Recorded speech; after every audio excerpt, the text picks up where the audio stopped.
The power of person-first language. Before person-first language started, there were many other terms to refer to people with disabilities. Many of these terms have derogatory tones.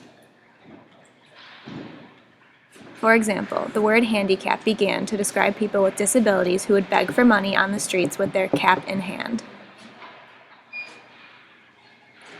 Even other words we use today, such as moron, idiot, and imbecile, originated as derogatory terms for people with disabilities. The self-advocacy movement for people with disabilities rose in power as these people fought for their rights and identities.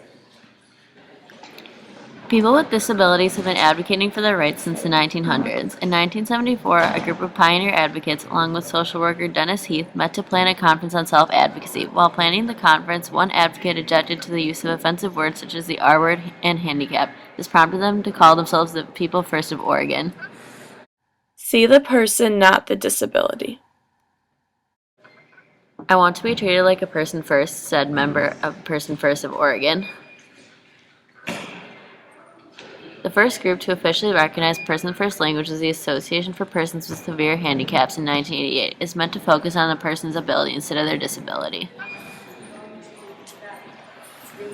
It is important to avoid giving a disability more prominence than it deserves. Joan Blaska, PhD. From our survey of University of Illinois students,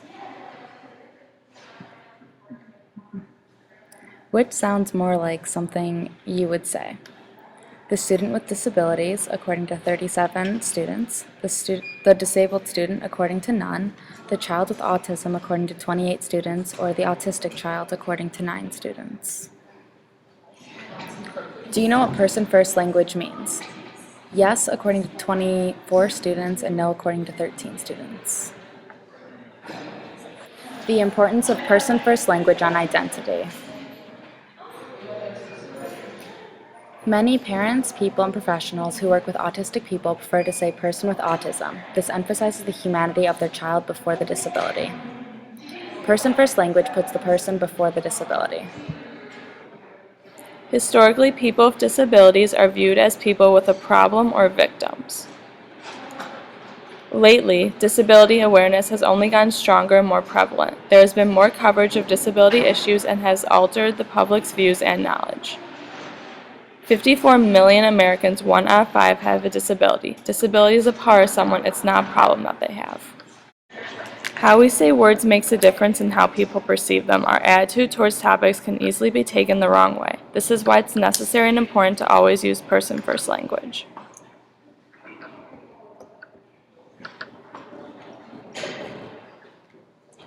What we think of person-first language.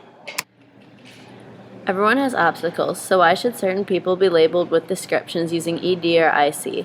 It is not fair to talk about individuals with disabilities in such a disrespectful manner. Harmful labels imply that a person is thought of primarily by their disability. This is unjust because a person is a person no matter what.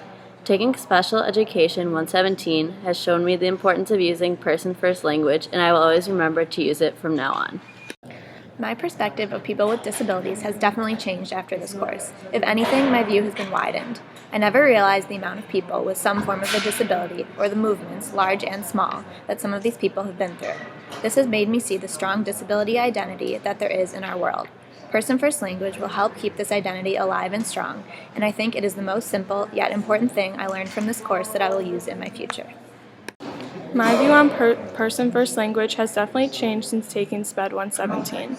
I learned how important it is to use person-first language in your daily life, especially because you never know if the person overhearing your conversation has a little brother or sister of disabilities.